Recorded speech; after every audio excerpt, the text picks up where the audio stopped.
myself at odds with other gamers. While they spent their childhoods with the original PlayStation or the Super Nintendo, I was still spending all of my time on the PC.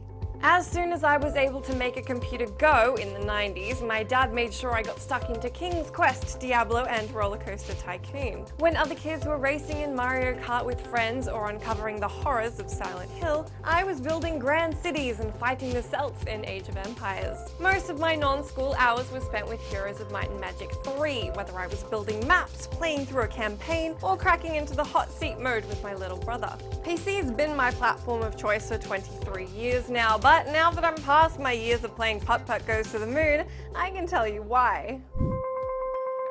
First up, I was a very shy kid who grew up into a fairly introverted adult, and although I know they can go both ways, I've always seen consoles as more of a social play sort of system, whereas PC has been a solo escape. Even now, while it's awesome to get stuck into Mario Kart 8 with friends or family, personally it just doesn't compare to getting lost in the thriving and narrative-laced worlds of adventure games and RPGs on PC by myself. It's an interesting thing to be spending time in this script talking about the wonder of the single-player experience, when the giant publishers are so heavily pushing gamers to embrace social gaming. It was most apparent during this year's E3, where almost every gaming experience from Assassin's Creed to The Division is being pushed on gamers as a play with your friends deal. Sony even came out to say that 95% of PlayStation 4s are connected to the internet. I can tell you my original fat PS3 has probably spent all of 95 minutes connected to the internet, and all of those were to install updates. E3 is typically a console-oriented show though, so the big social push makes sense. On the solo side of the spectrum, there's something nice about the breadth of single-player experiences offered on PC. It's where point-and-click adventure gaming was born and bred, taking the rich narratives of books and movies and making them into interactive game worlds. The PC took the very social pen-and-paper RPGs like Dungeons & Dragons and made them magnificent solo experiences like Baldur's Gate and Planescape Torment. While eventually social gamers could have multiplayer experiences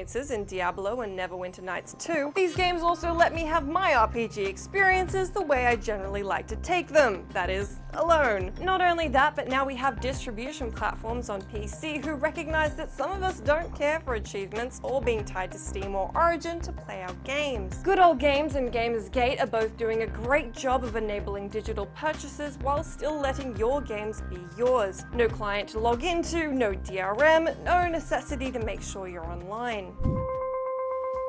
Whilst I could go on and on about the enjoyment and wonder involved in cracking into a game by oneself, I'll move on to something that I think is probably a more widely shared reason for PC preference: precision. I'm gonna start this off by saying I freaking suck at shooters with a gamepad.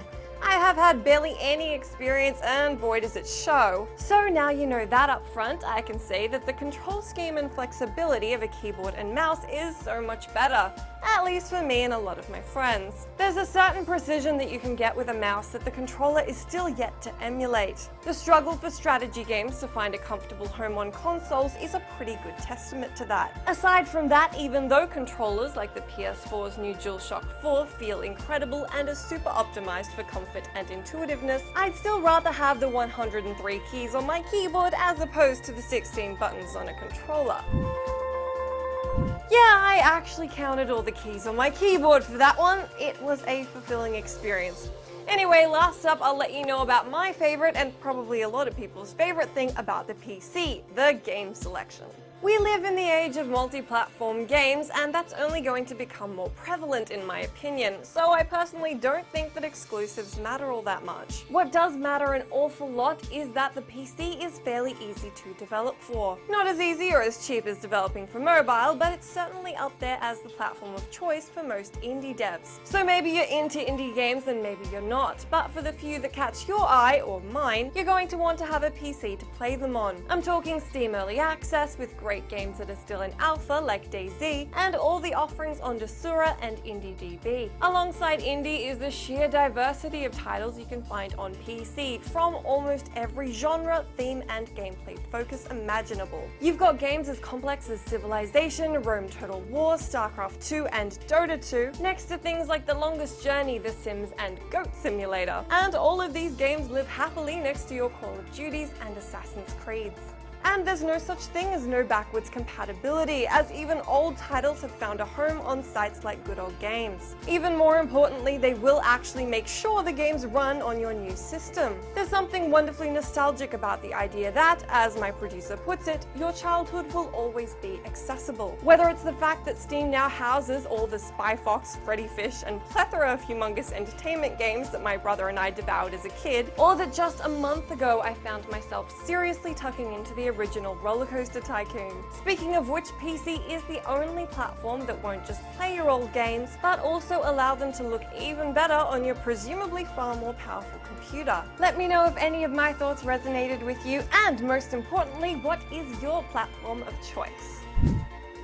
If you don't want the hassle of PC building or think it's all too expensive, then I'd recommend you check out some of the great introductory features on PC gaming, which you can find all over GameSpot right now. That is it from me today. As always, please do leave me all your thoughts and feelings in that commenting section, and I'll join you again next week.